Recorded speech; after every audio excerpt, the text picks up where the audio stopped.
The views and opinions expressed during Love and Life with Lana and Dave are those only of the speakers and guests and do not necessarily reflect the official policy or the position of our podcast hosts or affiliates. Any content provided is not intended to malign any religion, ethnic group, club, organization, company, individual, anyone, or anything. All right, let's do it.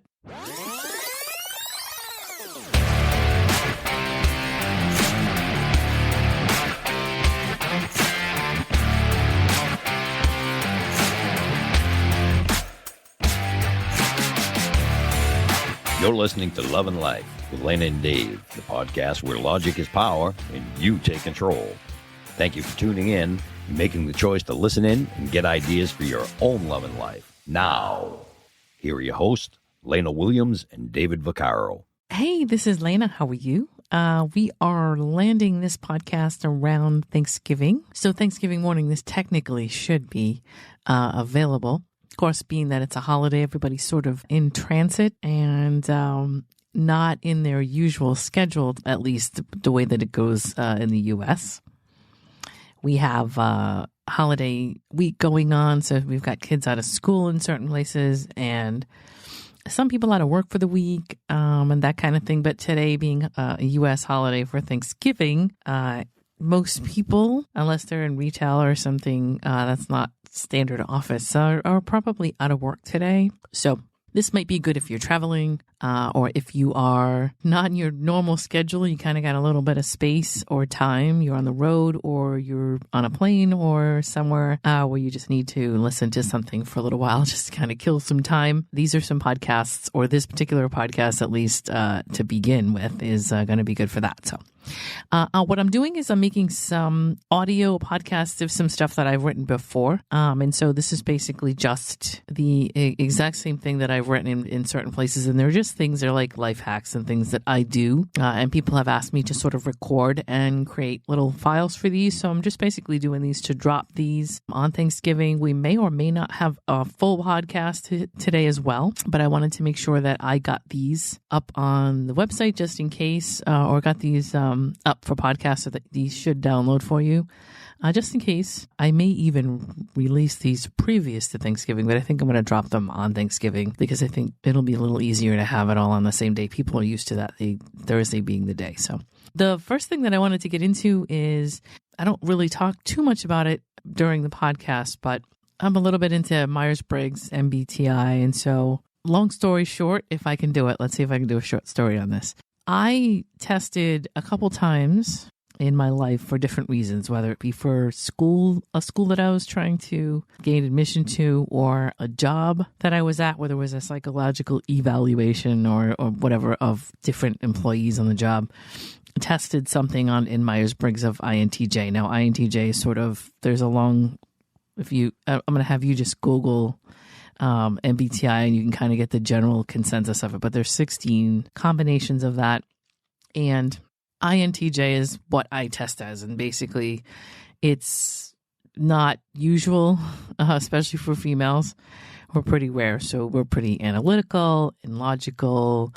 Not that we're not emotional, but we're not outwardly emotional a whole lot. We're just, a lot of times over my lifetime, I would identify a lot more with the way that boys thought. And that doesn't mean that anything except that I just was a little more of a nerd than most of the girls that I was around. But anyway, I built up at some point in 2017 a group of women on Facebook because of the fact that I was trying to find information. I tested a couple times, and then over the late 2010s, I decided that I was going to really look into it. It started to really resonate with me, and I started to look into it to see if I could follow somebody that had a blog or some kind of information that I could research on this, and couldn't find what I was looking for. It's probably way more common now than it was, but for some reason I couldn't find what I was looking for. So I decided to make a group.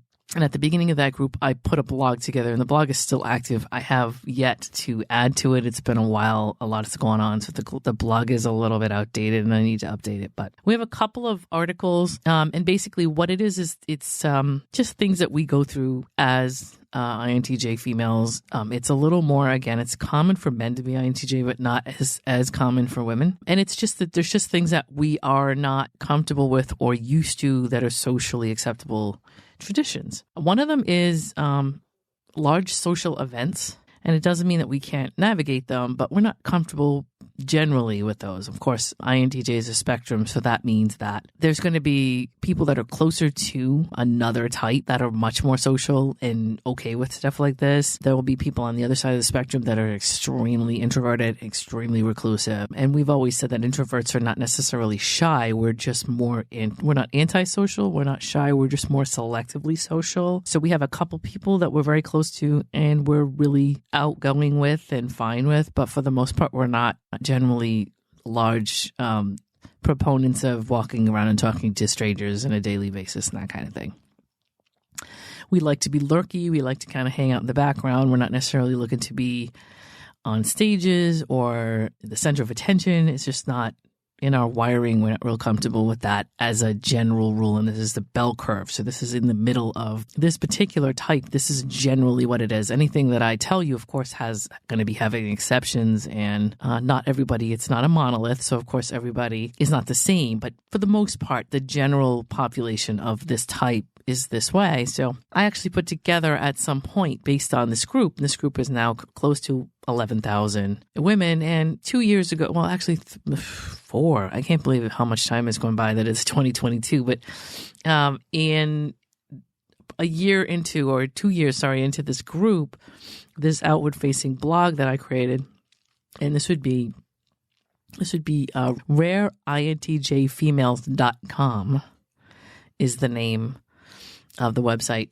There are several things about us that I kind of blogged about so that people that were looking to like read up on their type, if they are the same type as myself, had some stuff, some material to kind of springboard. And if they wanted to go from there and look into stuff really a lot more deeply, they could. But we had at least a general consensus and overview of, what it was like to be us. And if they were Facebook members, they could also subscribe to the group and that kind of thing. So pretty busy group. We talk about a lot of stuff daily. But what I did was had them compile a list of things that they do, because a lot of us are really, when it comes to the holidays, we get really stressed. Running around, shopping, going to several holiday parties, whether they be family gatherings or whether they be occupational work related, whether we have work in office. And of course, we've had the pandemic, so things are a little different than they were 4 years ago.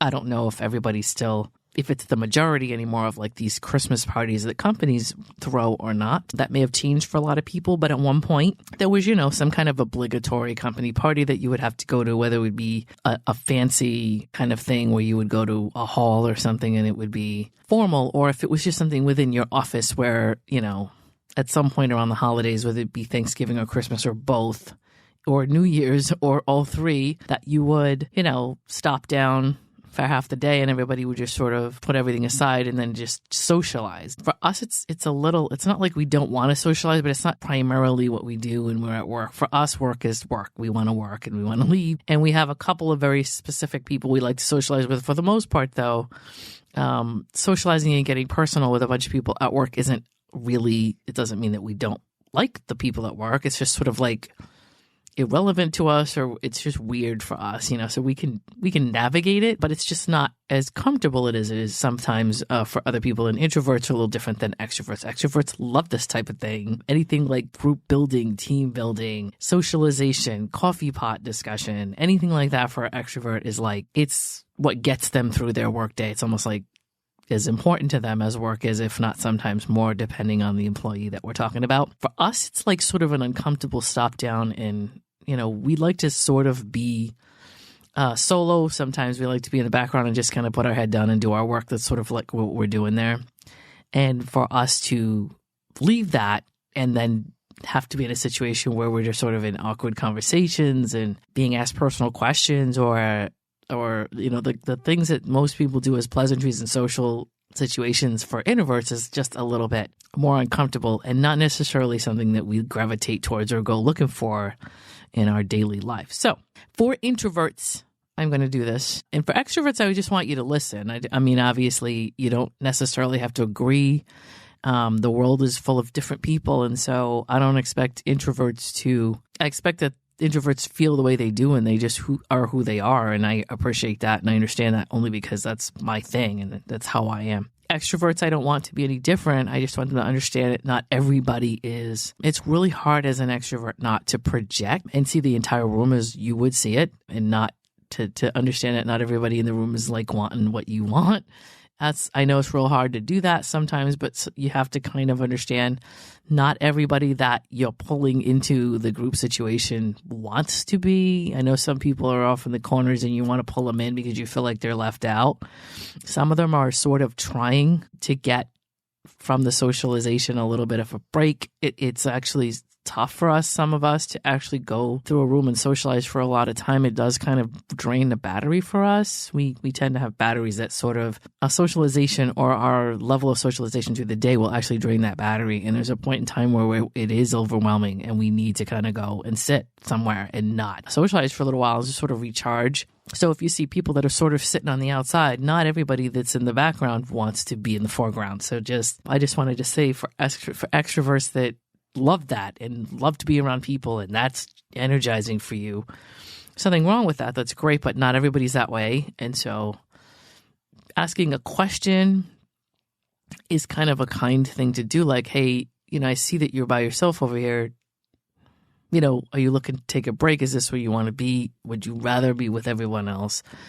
And if somebody doesn't want to be with everyone else, it doesn't mean that it's personal. It just means that they're looking to kind of sort of get a little bit of a break from all of the discussion and hubbub. A lot of us sometimes, if we're talking to 3 or 4 people at a time, we can't even understand what everybody's saying. It's too much going on and we can't absorb any of it. It's just the way that we're wired. So if you do see some people in social situations that aren't necessarily in the middle of the group, I just understand some people actually need to kind of get away from the group for a little bit, sort of to recharge and to breathe. And it's not personal to anybody. They have no problem with anybody there, but they just need, as people, to be able to kind of back up and exhale, and kind of the distance is actually almost something that they need to do in order to continue. So it'll be easier for introverts to be okay with social situations if everybody around them understands that their break that they need from the group is okay and that people are going to let them do that. People will come back into the group and try to be a part of it a whole lot more if they're allowed to walk away and take a walk, or walk away and get some air, or hit the bathroom and just kind of like take a little bit of a break from all the conversation and the music and the food and whatever it is.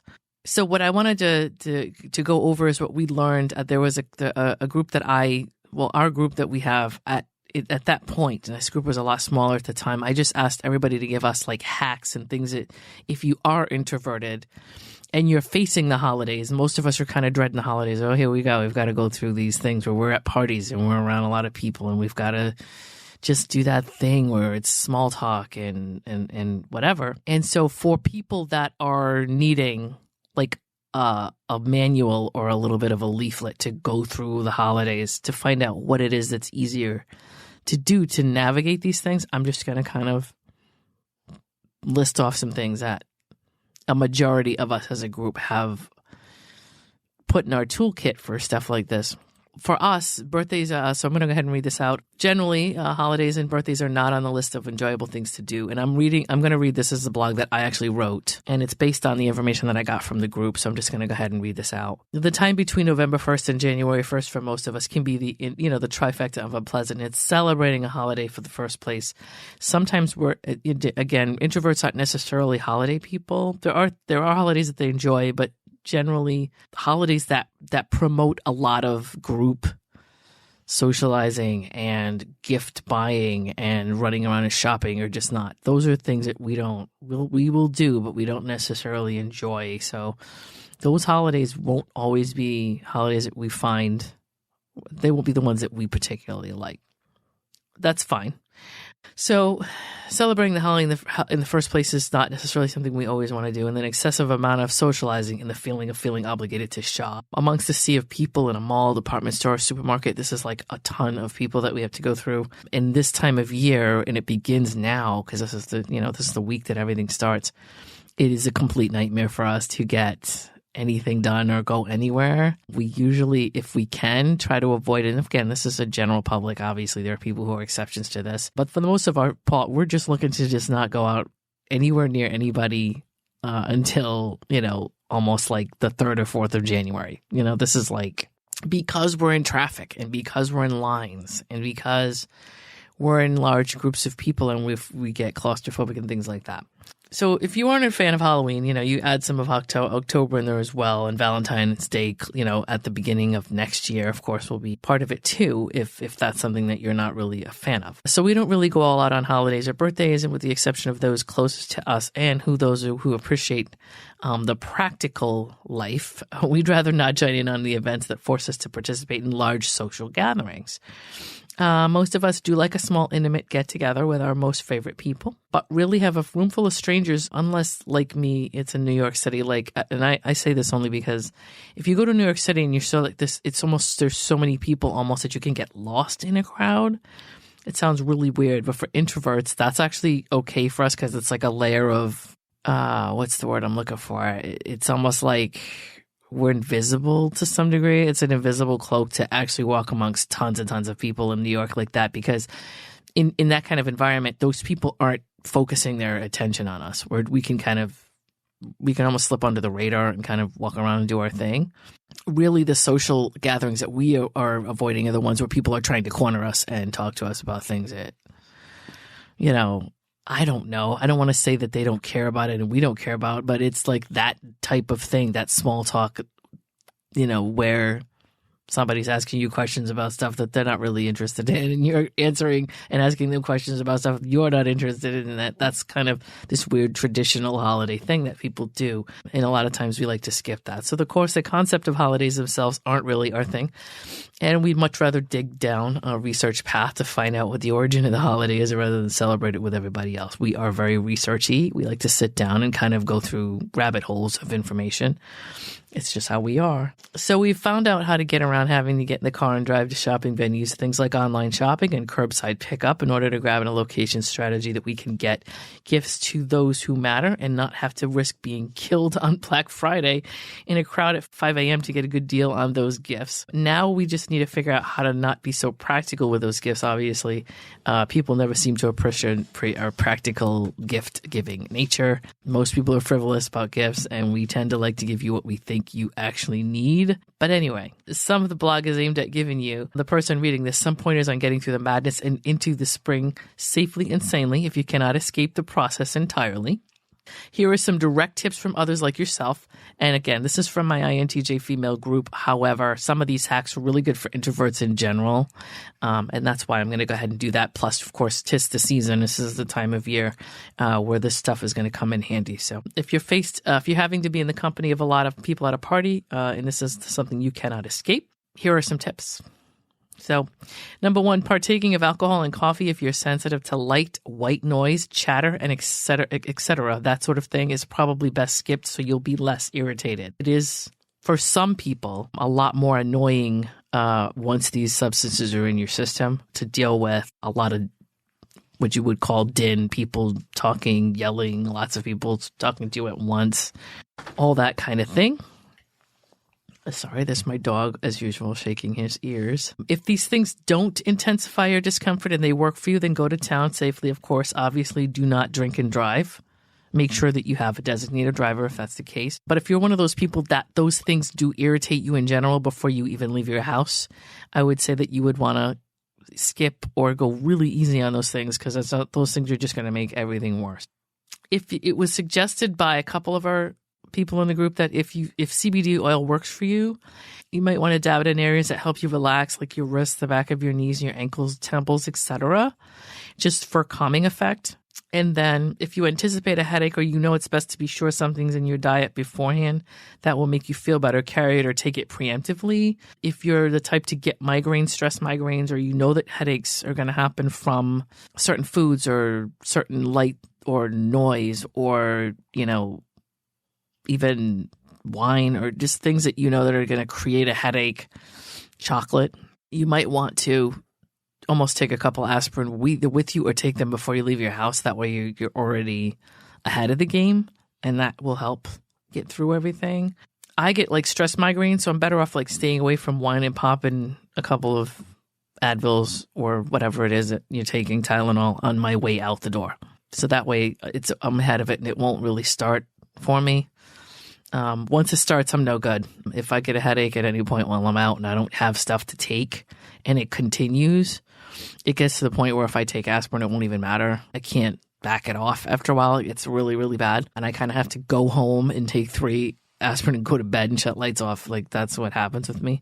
So if I know I'm going to walk into a situation where I'm going to create or it's going to possibly cause that kind of a headache, it doesn't make any sense for me not to go in prepared and have 3 aspirins either already in my system or 2 aspirins already in my system, or have them on me so that as soon as I start to feel something coming on, I can just kind of pop a couple, drink some water, and move on. That way it doesn't, I just kind of kill it before it starts and head it off at the pass. Anyway, bring ways to escape or divert your focus, even if you can't get out of the room, such as like if you had hidden headphones. AirPods are good for this now. At this point, AirPods weren't a huge thing, but right now they are a little more. So you can actually, somehow or other, if you got long hair or whatever, you can kind of throw AirPods in, and it's possible they may not be detectable. Hidden headphone, that kind of thing, or, playing music or an audiobook. So if you have a phone with you, it's not a bad idea to kind of like have something on hand and sort of, hey, I need to take a break. I'm going to go get some air and just kind of get out and, listen to music for a minute or listen to an audiobook or podcast or something that you can divert yourself with. If you cannot escape, something that you can focus on that will, for us, that's like a little bit of a calming effect, or that helps a little bit. You hide. So here we go. Hide in the bathroom or get some space in a spare bedroom. That's off the center of the house if you can, to decompress. Sometimes you actually need to decompress from the room that you're in, and people pulling you in all different directions and asking you questions, and you listening to lots of music and people talking and, people, forks hitting plates and all that kind of stuff can actually cause you to be chaotic and for you to be a little bit overwhelmed if you're sensitive to stuff like that. So if you do have the opportunity to take 5 minutes and just go to the bathroom and just even run the water for a minute and just kind of like take a break away from all of the noise, it actually does help, even if it's a specific, even if it's a kind of little teeny bit of time and that's all you can do, it still helps. So here's a trick. Put smaller amounts of food on your plate or drink in your glass, whatever you're drinking, so that you have to get up and refill more. That gets you sort of an opportunity to get out of the room. I know it sounds a little crazy, but for you, it might be a good to, put less on your plate and be able to get up and, oops, I want seconds. And just, it'll get you a ticket to kind of leave the room for a little while and come back. One suggestion is to mention that you need to take a quick nap and ask to be directed to somebody's guest room. And I know it sounds crazy, but if you need it, you need it. And depending on where you are, it's possible you may be able to get that. You want to dress for a walk when you go somewhere. So have something, something somewhere where you can throw a coat on and run out, obviously, and specifically in New England, of course, it's very cold. So, of course, you would want to dress to be able to leave the house and take a walk. It depends on where you are. But, of course, where we are, you would need to want to bundle up. So you want to have a coat with you that you can at least go grab and hang to take a walk, or layer yourself in such a way that, you can run out, take a walk, and come back, and you're not going to be cold outside, but you're not going to be dying inside, that kind of thing. Fresh air is amazing. Fresh air really will help sometimes, even if it's cold air. Nature. If you can get around, I don't know, if somebody's somewhere where there's trees and, you can kind of like get away for a little while by yourself and you kind of know the area a little bit. You don't have to go that far. It could be just, down the street and back, whatever it is, just around the house or just somewhere where there's no people and you can just get around some trees and that kind of thing and relax. You can walk off some of the food and drink that you've likely been picking at. So, getting a little walk in is always good for it's always healthy. To take a walk, you could burn off some of that food and some anxiety as well. And if you don't know the house in the area, you just map it out before you go. And, we're nothing. This particular type of people that we are, we're nothing if not prepared. So we generally, if we're going somewhere we don't know anybody or we're not sure of the area or the house, most of us have mapped it out or just looked at it like, oh, okay, this is near this is near this, just to get a layout of what the house and the grounds look like. And the block that you're on, just it won't, you may not be completely necessary to know every little nook and cranny of that block, but it's always a good idea to just kind of get a good feel for your bearings. And that does help you relax. You know what I mean? Even if you don't necessarily do anything with it, it's just kind of nice to know. You can offer to serve food and clean up after meals. And this gets you out of the eye and earshot of people who are looking to chat. And it's a good place to be that most won't volunteer to join you in. So if you offer to serve and you offer to clean, most people don't want to deal with that, and so they will not bother you. That's basically what that's what that means. If somebody does, want to join in, you can delegate to them, hey, can you do this? Can you do that? So you don't necessarily have to be listening to them talk to you either. Outside of, you can give them, hey, you kind of get a little bit of an idea what needs to be done, and you can kind of throw orders at them in a way and say, well, here, this needs to be done. Somebody's not doing this. Can you do this? It still kind of gets you out of the earshot of like small talk and conversation and things like that. You know what I mean? And if you do have to deal with it, it's not very much. So you can go on about what you're doing, and, it's a little easier to get out of conversations. And preparation soothes anxiety. So, like, I know this sounds overbearing for some people, but carry an index card with like 5 go-to questions in case you get stuck talking to somebody. You don't have to figure out what to say. You can always, if you can stick cards somewhere, or even if right on your arm, obviously, maybe that's a little bit too much, but you want to put something somewhere. You can even carry them on your phone. At this point, most of us have notes on our phones, whether we have Android or iPhone. We have a section of like a place where we can keep notes. So that's even a possibility, because most people carry their phones now. So you can just kind of go and look at the notes and say, okay, here's some questions I can ask if I get stuck. You can always look back at it if you need to over the course of the night. It's always there. So it's something you can refer to. And on the back of the card lists 5 answers to questions you're going to get asked. If you go to parties all the time, if you dread parties especially, and you don't really want to have the conversations, then you're going to probably be aware of what question you don't want to answer, or what questions you're going to have to answer that you always get. All of us know what those are for ourselves or a region we live in or the people we're around. There are questions we're always going to get asked that we're aware are going to come at some point, and we might as well just have an answer for it. So write down 5 answers, and have them ready for like those questions, because you're going to get them, and it's just easier to look at that really quick. We have a little bit of a problem with small talk where your mind will blank on stuff like that, and it's easier to just kind of, even if you don't, it's so weird, but if you have something, at least for me, having something to refer to, it completely calms me down. Having outlined stuff and having prepared stuff, for whatever reason, for me anyway, prepping relaxes me. It makes me feel better. It makes me feel like I have a safety net. And almost, I won't say all the time, but a lot of the time I don't actually need what I've prepped, but it's just good to know it's there. It actually changes my entire dynamic in my energy to know that like I have something there, so that I'm never stuck out in the middle of nowhere. I don't have nowhere to go, or I'm never stuck with no answers, or I don't know. I just don't have no material to refer to. It's nice to know that it's there, and it does really change everything for me. I don't know if that's going to help you, but it definitely helps me to just have stuff ready. It's just always the way I've been, So, again, those are the questions that, like I said, if you've been to enough parties, you're going to know what questions you're going to be answered. You have to answer. You're aware of the questions coming at you at these places that you're going to go to, and you're already, whatever it is that you're dreading, the question that you're going to get, just get an answer ready, and it'll actually help you. And then also keeping your circle small is also a lifesaver. Where you focus on your immediate family and you just get time together, and you don't have to, have the opportunity for with work and other things going on. Over the holidays, you want to focus a lot more if that's obviously, if it's not your interest, then I don't want to tell you should have to, but for the most of us, holidays they're overwhelming in this sense of strangers and random people and that kind of thing. But there's usually 3 or 4 people or 6 or 7 people that we're very interested in making sure that we spend time with. And it's good to kind of focus on those people as much as we can. Obviously, we get pulled into directions where those people aren't involved, and we get into work situations and things like that. But keeping your circle small in general will, obviously outside of work anyway, will avoid a lot of you ending up in parties with people you don't know and things like that. It won't completely eliminate it, but it might help. And then when all else fails, good old-fashioned distance can cure the situation. Living so far from family or friends that you just can't make it does help. And again, these are suggestions from the girls that I asked questions for, and so these are the answers I got. For some of them, distance is a lifesaver. I mean, they're 3,000 miles away and they can't make it, whether it's travel or it's scheduling or whatever it is.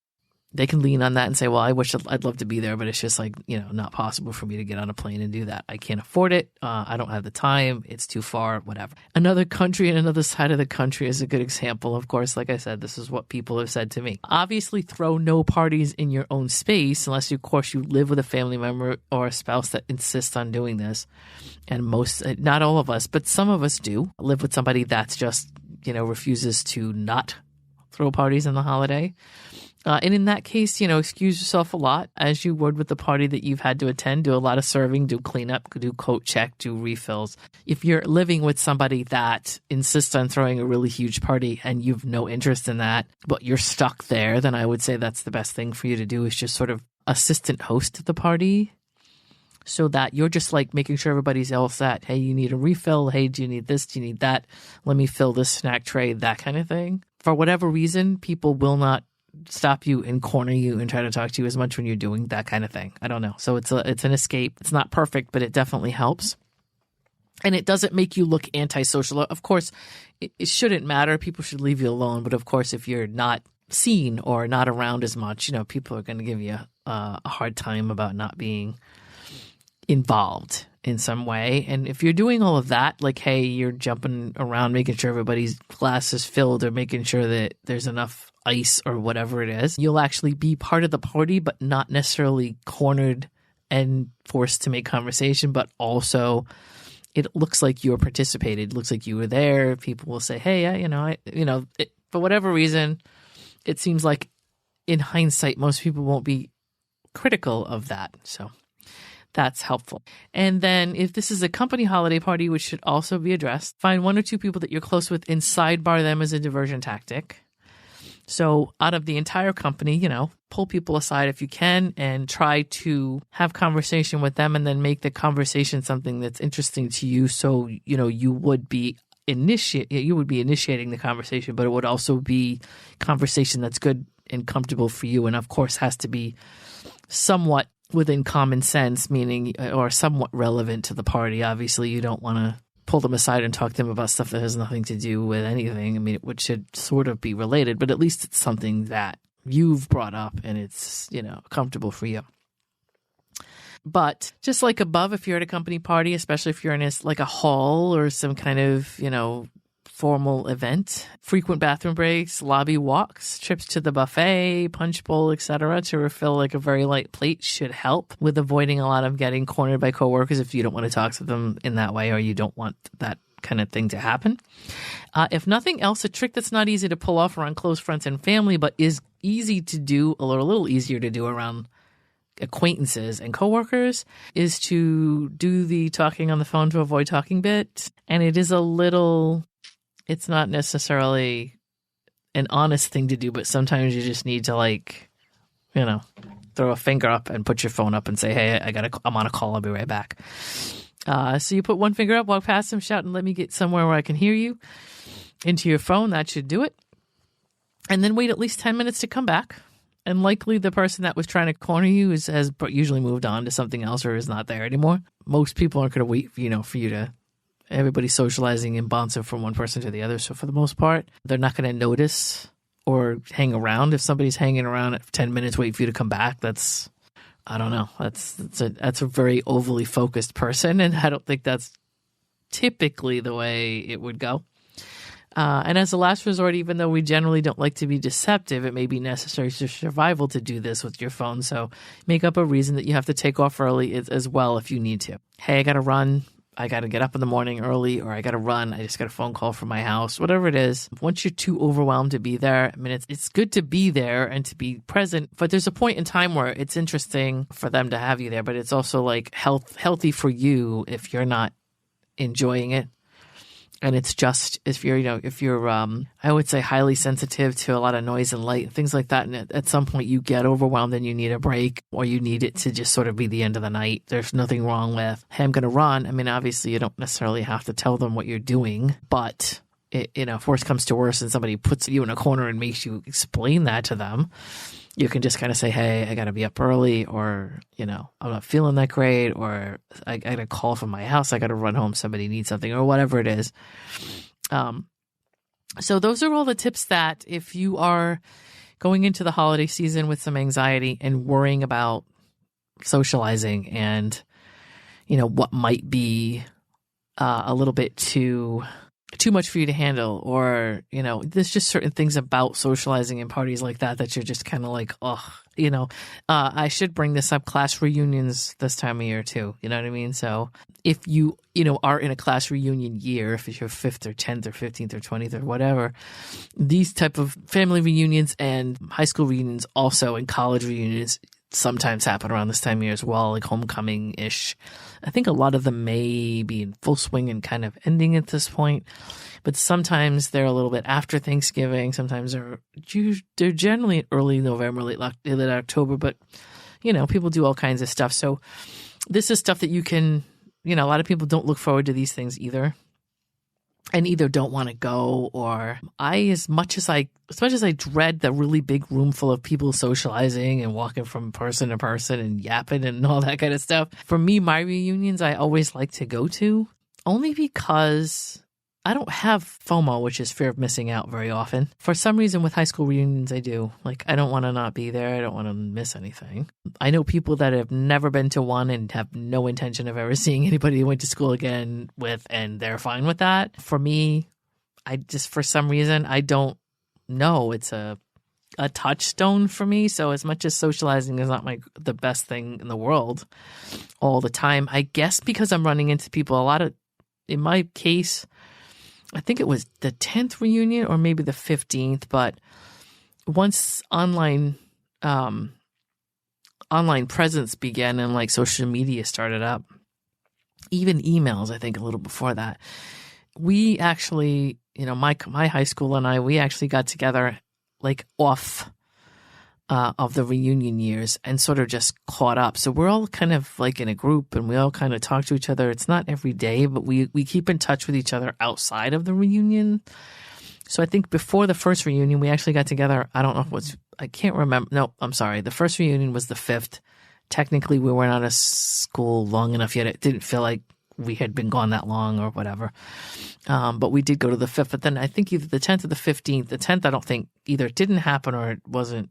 I don't think I went to it, actually, because I think I had to work. And then the 15th was where social media was kind of like not huge like it is now, but it was enough where we could all connect. And we did. We connected via social media and caught up sort of before the reunion and discussed the planning of the reunion and where it would be and what would happen.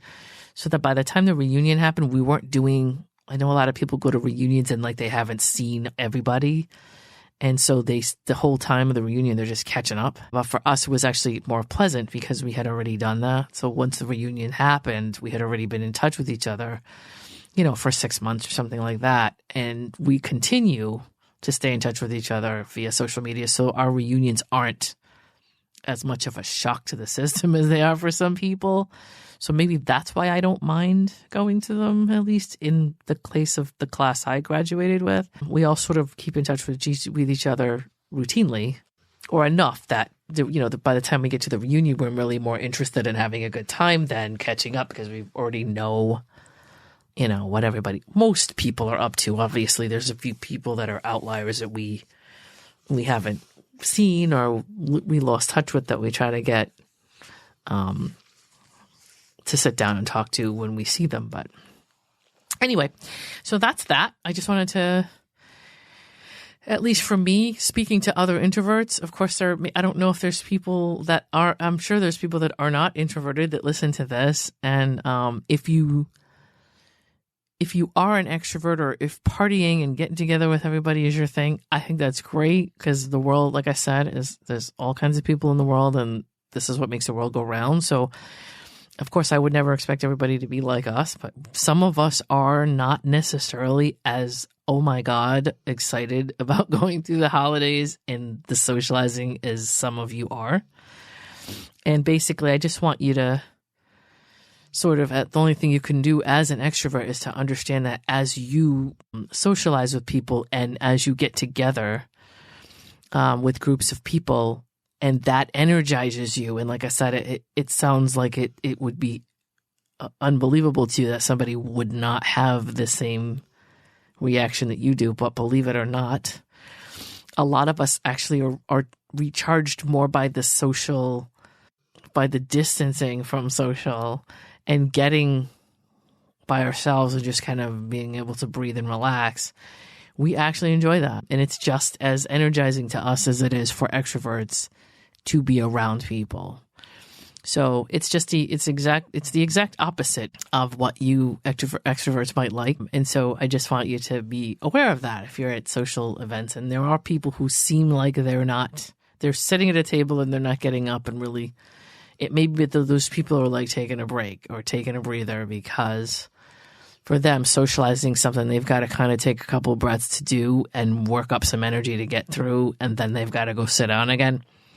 Just because generally it's more draining for them as it's energizing for you. So just remember that if you're out and you see people that are not part of everything or sort of seem like they're in the background, not everybody in the background is like left out or the background because nobody wants them there. They feel like they need to be encouraged. That isn't necessarily what's happening. Sometimes people are just sort of hanging back because they need to cut out of the group for a minute and just breathe. So if you see that, there's nothing wrong with wanting to make sure that people are involved, but just make sure you ask the question and make sure that that's something they want before you just drag them into it. I think that's the thing for us introverts that drives us crazy, is when somebody just assumes that we want to be involved and nobody's pulling us into it. And technically that's not the case. So I've had a few extroverts because just come along and drag me into a group, and I'm the whole time going, no, I don't, I'm physically and clearly telling them I do not want that, and they would not hear of it.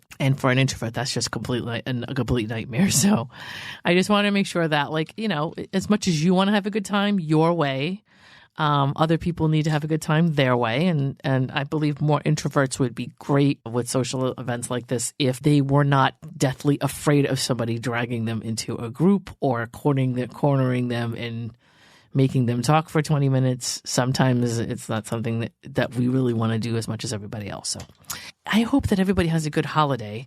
Again, a couple of these are going to drop. So I'm going to have a couple of other episodes of different topics that should be dropping, along with, we should have a full podcast, but I'm just making sure, I don't know for sure what it's going to be or the topic, and it's been a little bit crazy for us for the past couple of weeks. So if we can both get together on a full podcast before Thanksgiving this week, one will drop. But if not, for sure, you will hear one next week. So this should be appropriately dated the 24th of November. Catch us on lanaanddave.com. That's www.lanaanddave.com. And of course, Dave is not on this podcast because this is just my ramblings and yapping about introverts, as something that is a little bit more, personal and specific to me, and not necessarily something Dave has any interest in dealing with. Plus, it'll be a little different for me to do one by myself. And again, I will be doing another one. lanaanddave.com. Check us out. Everything there that you need to know, including all of our social media. And really, it's at Lana and Dave. So if it's Twitter or it's Instagram or Facebook, at Lana and Dave is our tag. So that's how to find us. But all of that stuff's there as well as every single platform that our podcast is on. The best way to catch us, of course, is to subscribe on whatever it is platform that you use. Just, I'm not sure of every single platform how you would subscribe. All of them are very different. But if you're used to listening to podcasts on whatever it is, Apple or iHeart or Audible or whatever it is, just find a way to actually subscribe to us on that platform. That way, every single time that something drops, you'll get it immediately. You don't have to go looking for it. But also, all of our podcasts are on our website as well. So if you want to bookmark our website and every week check to make sure that you see the new one, that's really the only way to get it. And if you subscribe, it'll come to you. But if not, you'll have to actually kind of go and get it. And buymeacoffee.com/Lana and Dave. Buy us coffee. We love coffee. We love coffee houses. We love sitting and drinking and talking and having coffee. Dave and I are coffee crazy. So buy us some coffees. We'll always appreciate it. And even our 800 number, which off the top of my head, let's see if I can grab it. Here we go. So our 800 number is 800-894-2158. So give us a call if you have anything you want us to talk about, a topic, you want to respond to any kind of podcast that we've got going on. We've got a good 25 of them in the can at this point. So at least, so anything that you want to respond to, or, you think of really quick, I want to, say something about this particular topic. Of course, send us messages on all of those platforms. Give us a 5-star review on the platform you listen to us on, please. So just give us 5 stars. If you write a review, it's even better. But to give us 5 stars, if you love us, obviously. I don't want you to lie if you don't like our podcast. I don't want you to give us 5 stars if you don't think we should get one. But if you really love our podcast and you want to make sure that we get some recognition and people to find us, give us a 5-star. All right, I am going to close out here, and I hope you have a good holiday. Please be safe. Please, drive carefully. Don't drink and drive. Make sure you see everybody you love. Have a good time. Do the holidays your way, or do this holiday your way, so that not only are the people that you're with happy, but you're happy. You're stress-free. You're content, and you feel like you've really gotten the full worth of your holiday, so that it's enjoyable for you, because we're all going back to the grind come Monday, or at least most of us are. All right, we will talk to you very soon. We'll see you either with a full podcast at some point today or the rest of this week, or we will definitely see you next week with a full podcast. Have a great holiday. Hey, you just listened to Love and Life with Lana and Dave. Thanks for joining us, and we hope you enjoyed it. If you did, please share the podcast, leave us a comment or a review, and don't forget to subscribe so you don't miss any new content. We'll see you soon.